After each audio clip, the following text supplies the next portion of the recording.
One time for the man, the myth, the legend, Benjamin Crump. Hey, thank you so much, Headkrack. I can't tell you enough how much it means when you help me get the word out about these cases involving our people.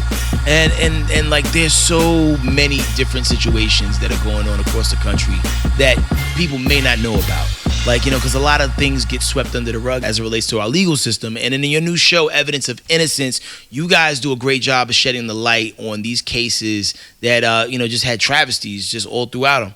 Absolutely. Evidence of Innocence on TV One every Monday night at 10 o'clock Eastern, 9 p.m. Central is about wrongfully incarcerated people who have been exonerated through clear and convincing evidence and DNA evidence. These are brothers and sisters who were in prison for 10, 20, 30 years who did nothing, Headkrack, completely innocent. And we have to tell these stories because it's happening to brothers every day in America in every courtroom. And this could happen to you, your family member, a loved one, so we have to speak up for our people. And in a lot of these situations, sometimes there is somewhat of a compensation, but you can't really put a monetary compensation on loss of time, loss of family. People get incarcerated. By the time they come out, relatives have died, parents, children in some cases. Yeah. What is the fair, what is the fair value of a wrongful conviction?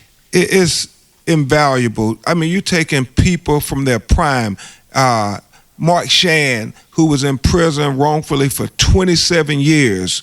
He went in at 19 years old and came out at 46 years old. How do you give him his life back? He had 3 sons, and thank God because he had a ride-or-die wife, a true ride-or-die wife who stayed with him 27 years. He was able to keep that bond with his family, and he had 3 sons that went to college based on his family, his faith, and people never giving up on him. We can never give up on our people. Indeed.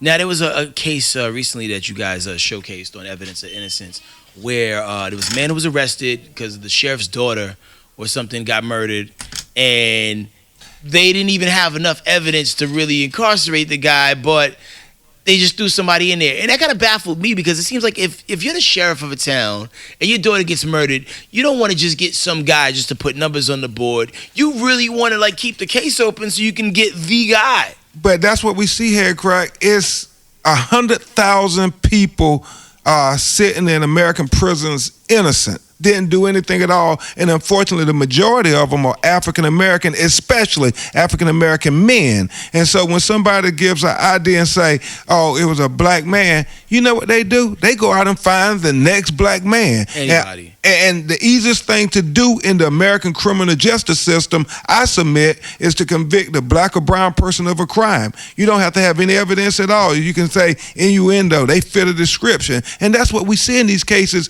Prosecutors, I believe, know that they're sending innocent people to prison, but they continue to do it anyway. So that's why we're trying to affect the hearts and minds of prospective future jurors.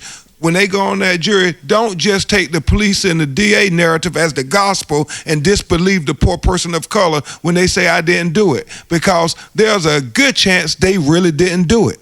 Okay, now, as we talk about this legal system, there's a thing sweeping the nation right now where, marijuana, laws are changing across the country. Absolutely. You have people who are rotting away in jail over marijuana convictions in some of these states where that's no longer a crime anymore. When will these people get released, if ever? Well, 2 things. They discriminate against black people in the South. Headkrack, and I'm saying that using Malcom-X's definition, right. Anything below the Canadian border, they discriminate against black people. And we got to understand that this prison industrial complex is using as the foundation black and brown bodies. And so whatever arbitrary reason, whether it's marijuana or any little crack wonder crime they can create to put us in prison, that furthers the prison industrial complex. Marijuana is legal in all these states, and now white people are going to be profiting off it in ways we've never imagined. And you think about all the brothers who been in prison languishing away for selling a bag of marijuana, or, it's just asinine. We got to educate ourselves in ways we've never done before. This is a game of chess, not checkers. We got to be strategic about it, because it's not going to stop currently under this administration. It's not going to stop unless we make it stop. So, what do you think the next steps need to happen in order to get that thing into play? Well, I think we got a midterm election coming up, and we got to hold people accountable. If your Congress representative voted for these tough on marijuana crimes like the Attorney Jefferson Beauregard Session, Ricky Smiley from Alabama, our current Attorney General, if he and the Trump administration get their way, they're going to keep pushing this thing. The only thing that can stop them is the United States Congress. And so we got to make sure our congressional representatives go and say, marijuana is not a crime to put people in prison for. In fact, people know that it has a great medical purpose that helps people with pain and suffering. And we got to continue to educate people and tell that message that you can't keep sending black people to prison for marijuana, yet with the opioid crisis, because it's in the suburbs, we say that's a medical issue. Right. It's just hypocrisy. Same thing with the crack era. Absolutely. They was throwing time at us like it was free. Over like vials of crack, whereas like the penalties for cocaine were 100 to 1. Yeah, well, way less stiff as it was for crack cocaine possession. It really comes down to the intellectual justification of discrimination. And it's a discriminatory system, and they are having these trumped-up charges, convict young people of color of these crimes that they have to bear like a cross on their back for the rest of their lives. And that, I believe, is the goal. If you can get them this trumped-up charge when they're early in life, they almost can never escape it, because now you are a minority with a convicted felon. It's a cycle. You can't get certified to be a school teacher, a nurse, a beautician, a brick mason. And in some states, if you're a convicted felon and you have served time in prison, you can't even get life insurance. I didn't know this. That I didn't know. I mean, it's the intellectual justification of discrimination. People need to remember that, because that's what's happening in our criminal justice system. One last thing, since we getting deep, the Supreme Court of the United States just last week in Khaleesi v. Hoskins, I believe is the name of the case, ruled that a police officer can shoot first and think about the situation later.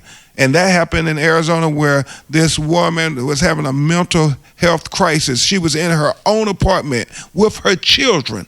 The police came in and they got the body camera video and audio. They don't give any verbal commands. They don't tell her anything. They come in and they just shoot her 4 times, and she never lunged at them anything. She just had her knife there. Justice Sonia Sotomayor was the only one courageous enough to say, this is immoral, this is reprehensible, the way we are allowing police to do to kill innocent people of color. Yeah. And I was having a conversation with somebody the other day, and we was trying to figure out, how can you change this? I mean, you have to retest to get your license every few years. Exactly. At some point.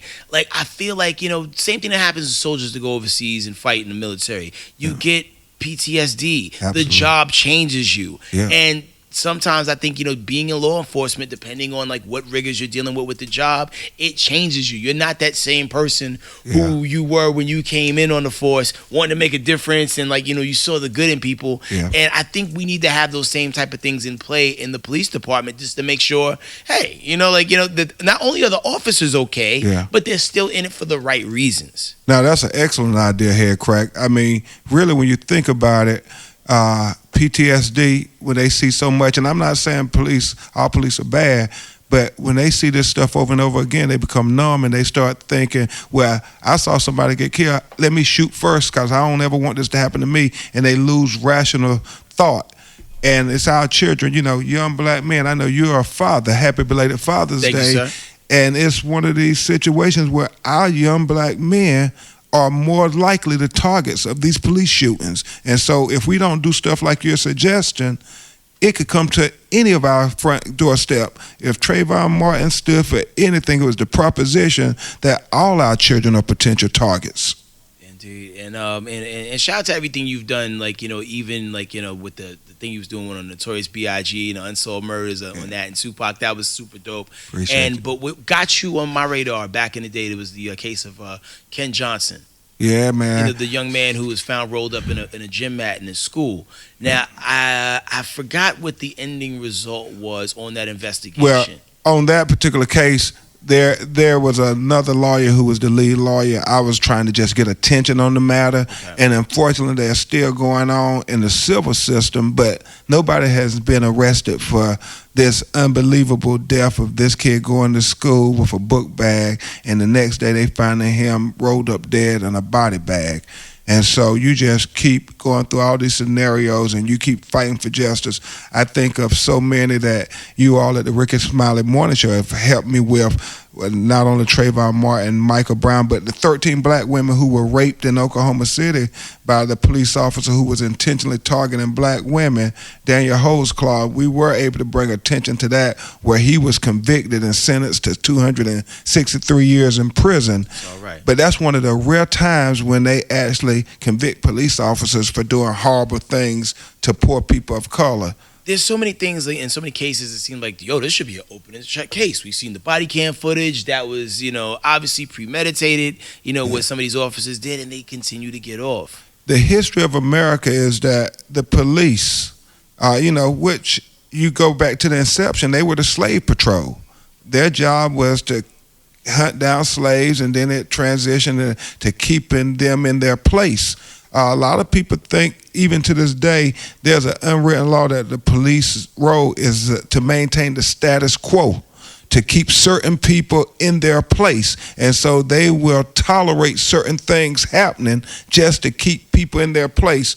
We got to do everything in our power to say that, hold on, we don't want you to police our community and then go protect and serve everybody else. We want to be treated equally like American citizens. But that is our struggle. Even in 2018, the struggle is still real that the police, the prosecutors, the judges, the entire criminal justice system is predicated on criminalizing black life, black culture, and the black community. And I hope, people are not just hearing these words, but they're like actually processing it and understand what's going on. These midterm elections are important. You can make, and Ricky talks about it all the time. Yeah. These midterm elections are more important than the presidential elections because they affect people at a local level. And there's a few elections that just passed in certain cities. Yeah. Hopefully, if there's runoffs in your city, you find out about the candidates, especially the judges, the sheriffs, the police chiefs, and a lot of stuff also affects where your tax dollars are going to as well. Yeah, and oftentimes people, especially young people, say, well, my vote don't count. In many of these local elections, the elections are determined by less than 1,000 votes. Hell, here in Atlanta, the mayor, Keisha Lance Bottom, was elected by less than 1,000 votes. So your vote does matter, especially in these local elections with these district attorneys who are going to be deciding whether your children or your brother, your sister, cousin go to jail or not. They're going to decide who to charge. So they charge us with every little crime possible, and then when you have people killing us like the police or other quasi-authority figures, they never charge them. Well, if that's your DA, you got to get rid of that DA because that's the person who made it where these killers of Trayvon, these killers of Michael Brown, these killers of Tamir Rice, these killers of Sandra Bland, and the list goes on and on, Alton Sterling, Philando Castile. It's these district attorneys, the elected officials, are the only people who can put somebody in jail. They're the only people who can charge somebody with a crime. And so we sometimes lose perspective at holding the people accountable who we should be holding accountable for people not getting justice. Indeed. On the lighter side, Meek Mill is getting ready to go back to court. And his case has been a very high-profile one. He's one of those guys who kind of got into a little bit of trouble, but the trouble was so minor and no one was trying to press charges, but he did have police contact, so they violated him and, whoop-de-whoop. Yeah. How do you think that's gonna pan out for him when he goes back to court? Well, he has a very good lawyer. My good friend Joe Tacopina is representing him. But I would tell you this, Meek Mill's situation has brought a lot of attention to how people can get caught up in the system no matter how trivial the charge may be. I think it was less than $200 bag of marijuana or something. He was initially charged with something really minor, and it has followed him for 10 years of his life. And he's a superstar recording artist. Yeah. He has money. If it can happen to him, what do you think the chances are for a young brother who comes from a lower socioeconomic level being able to ever escape this criminal justice vicious cycle? Once you get in on probation, it's almost like you never get off. And now, Headkrack, we have privatized probation. You know how we have privatized prison? They have privatized probation, where the companies now are running it, and every time you're late on your probation payment, they then charge you more interest. So it's almost if you can never even get off the probation, $2,000 fine that you had, a $10,000 fine. I mean, it's just one of these things, the intellectual justification of discrimination. They get you in and they try to keep you in. So the best thing to do is make sure we don't let our brothers and sisters get in this system. That's why you got to go serve on jury duty. You got to vote. I mean, it's little things you got to do where you can make the difference. Now, I've always been I'm not going to say I've always been a fan of probation check-ins, but probation check-ins are necessary. But the amount of money that they're asking you to pay when you check in for probation, understanding that most people, when they're released from jail or prison or whatever, have a hard time finding gainful employment. So it does create a vicious cycle to where, like, oh, you get violated or you end up owing like somebody money. And now that they're privatizing that, how long have they been doing that? Man, they've been doing it for a decade now. But it's starting to gain even more momentum now. They were doing it under Bush, the son, him and Alberto Gonzalez. I don't know if you remember that name. He was the attorney general who memorialized starting to let people privatize probation. And now under this administration, and again, Jefferson, Beauregard, Sessions, they are just privatizing every kind of criminal justice, whether it's private prisons, probation, parole, anything to help their friends make money at the expense of our lives and liberty, they are doing. And these guys are the real criminals. You know, like as George H.W. Bush, slowly approaches his deathbed, a lot of people are in their feelings about it, but I can't be, because he was in charge of the CIA around the same time they was greenlighting the ability to be able to like flood the inner cities with crack cocaine and drugs. Him and Ronald Reagan. Like, if I could literally dig Ronald Reagan up and steal on him in his coffin, I would. Because these guys, they help destroy the family structure. Yeah.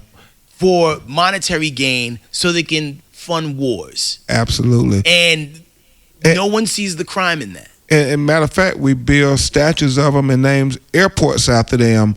And so it tells you a lot about America, Childish Gambino's song, "This Is America," it goes even more deeper than even those images about the NRA. You get to talking about destruction of the black community by flooding our communities with drugs, and then you put a front person like Freeway Ricky Ross, this young black guy who I talked to a lot, and how they criminalized him and tried to say he was responsible for the crack epidemic in America. And before that, with the Black Panthers, they did the same thing. The COINTELPRO, I know when I was doing Who Killed Tupac, his father, Matulu, they were very real when they started talking about the counterintelligence program that attacks all black leaders and any potential black leaders. It's a cycle that's still spinning to this day, and the crazy thing is a lot of times you don't get the information till like way after it's all said and done. So you don't make the fuss about it when you need to. Yeah. And I go back again, you're a father, man. We got to keep talking about this. It's good to have fun, good to, have the music pumping. But at certain points, we have to talk about our future for our children and our communities. We got to make this world better for them, because if not, I guarantee you in the state of Florida where I live, they have 1 out of 5 black men are convicted felons, can't vote. And if the trend continues in the next 25 years, they believe that number will be 1 out of 3 black men in the state of Florida will be convicted felons, mean they will never ever have a right to vote. you can never ever participate in the democratic process in what's supposed to be the most democratic nation in the world. And you conclude by saying, how is that possible? That we say every man, one vote, one man, but yet we don't have a representative government because 1 out of 5 black people in Florida can't vote.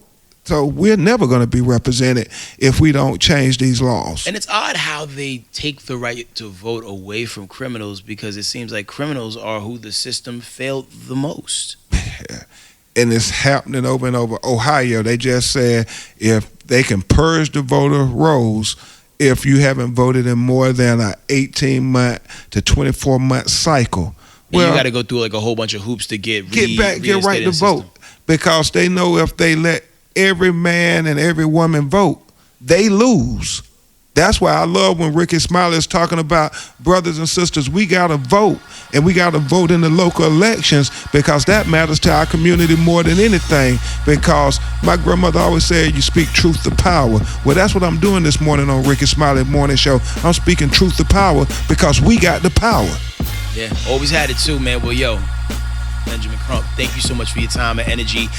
Everybody who's listening to us right now, go into your DVR and just hit record. Look for evidence of innocence and just hit record. Record the entire series and season so you don't miss an episode. It comes on Monday nights, but you know TV One good for the repeats. But be sure you watch it Monday nights when it come on. One time for attorney Benjamin Crump. Hey, thank y'all so much. Appreciate you.